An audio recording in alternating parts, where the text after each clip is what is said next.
alongside Israel, whose attack last week ended the US-Iran negotiations for a new nuclear deal, and given that the war aims of this campaign are so unclear, an emboldened Netanyahu government is calling for regime change, and President Trump is hinting at it too, it can be difficult to see how in all those circumstances there can be negotiations based on trust. Yes. Does the Foreign Secretary agree that Britain must continue to play a role in these negotiations, even though they must seem an incredibly difficult and challenging prospect? Foreign Secretary. Well, I'm very grateful to my right honourable friend, the Chair of the Foreign Affairs Committee, for her question. And it goes to the heart of where the UK should be at this time. And that is at the centre of the diplomatic effort. A diplomatic effort that will be necessary at the end of this process. Because sadly, once you have the ability to enrich uranium to 60%, that knowledge is not lost. It is the stepping stone to an advanced weapon, and therefore only a diplomatic solution and the correct framework can ensure that we keep the global community safe. Thank you, Mr. Speaker. May I welcome the Foreign Secretary's calls to move this to a negotiated solution and his focus on UK defence and security. He's right, Iran must never acquire a nuclear weapon. However, history also teaches us on the issue of regime change that interventions aimed at regime change in Iraq, in Libya, in Afghanistan have produced prolonged instability, not just in the region but far wider. So what concrete lessons does he believe can be learned from this recent history in shaping Iran policy today?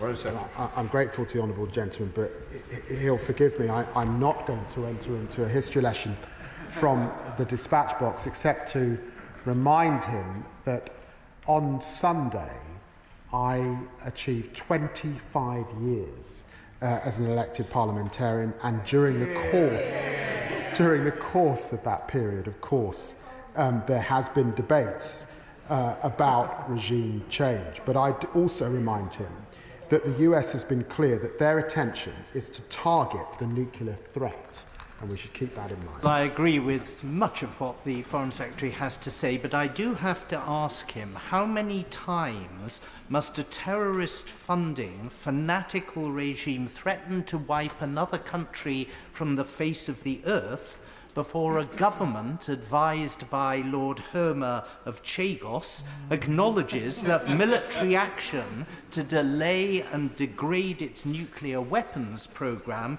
is both ethically and legally justifiable? Foreign Secretary. I simply say to the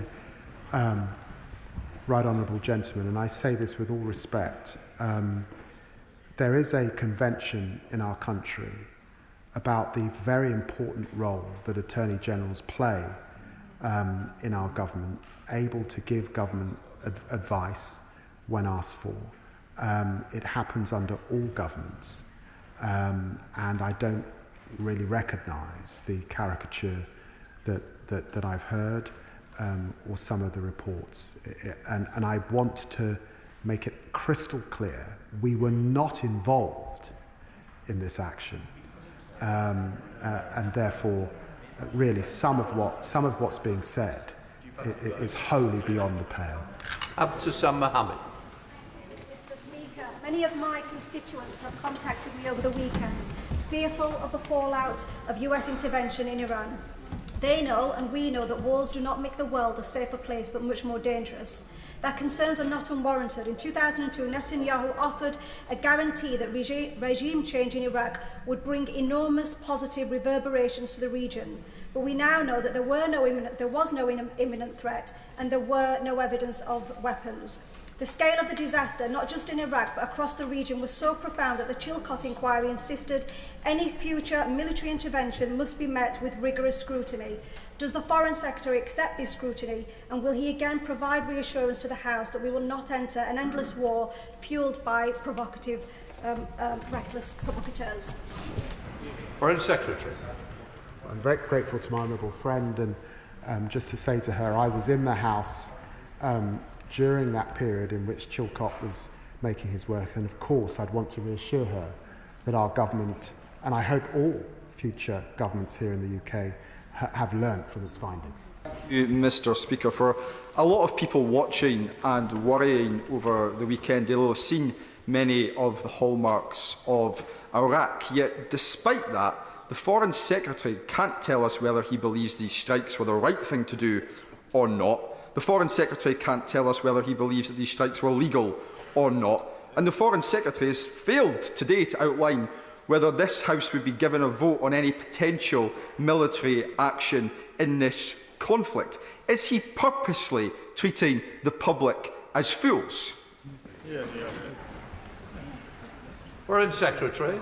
I've got to say to the honourable gentleman, he may just have got a soundbite, but I'm really on the nuclear question. I'm not going to take lecturing from the honourable gentleman. I'm afraid he's got a very sorry record in relation to that very serious matter. We have been very clear that diplomacy is the way, that de-escalation is our position. That's what you pursue if you're serious about foreign policy, and I'd recommend our approach to the honourable gentleman. Thank you, Mr. Speaker. May I first join the Foreign Secretary in thanking our brave service personnel from RAF Prize Norton for repatriating British citizens back from Tel Aviv. On this Armed Forces Week, I think we are all grateful for their courage and sacrifice. On Iran, let's be clear about the regime. It has killed thousands upon thousands, upheld brutal suppression of democracy, rights of women and LGBT plus people. It has demonstrated a consistent intent to sponsor terrorism and act through proxies and with violence in order to destabilise the region. But all military action must go through the process of international law, and it must be executed based on a plan and intent to return to democracy.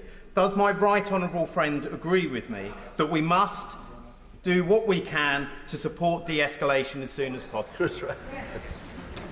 Well, I'm very grateful to my honourable friend for his service in the RAF, and I'm sure he's thinking about former colleagues at RAF Secretary and across our 2 sovereign bases in this area, and about our bilateral defence partnership with so many countries in the region particularly. And I'm very pleased to make it crystal clear that the path through this is a diplomatic one, is for Iran to return back to negotiation and to recognise the power of the global community being absolutely clear. They cannot have a nuclear weapon. Bob Black. Thank you, Mr. Speaker. It's good news that the Home Secretary has finally decided, reportedly, to prescribe the treacherous terrorist group Palestinian Action. Now, given that she's done that at great speed after the attack recently, and the IRGC have conducted attacks or attempted attacks on this country multiple times, will he now use his powers to persuade the Home Secretary to prescribe the IRGC in its entirety? Foreign Secretary. Well, I'm grateful to the honourable gentleman, and the prescription question is always an issue for the Home Secretary. In the decision that she's made today, it's important to stress that it's a process involving all the relevant agencies and their assessment in the activities.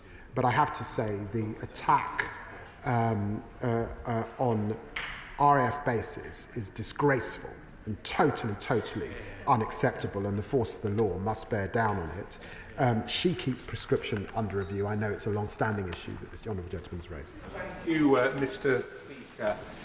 Iraq showed the grave dangers of following a right-wing US president into an illegal war for a regime change. The consequences were hundreds of thousands of dead, mass destruction, mass devastation, regional chaos and wasted resources. Many fear that the same thing is happening now. So will the Foreign Secretary confirm that any such war on Iran for regime change would be illegal under international law? And will the Foreign Secretary confirm that he would oppose in UK involvement in any such intervention, in any such war?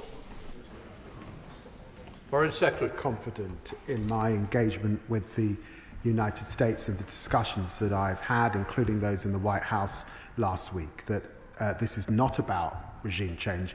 And I should remind the honourable gentleman that the Israelis too have been clear that they are not attacking the civilian leadership in Iran.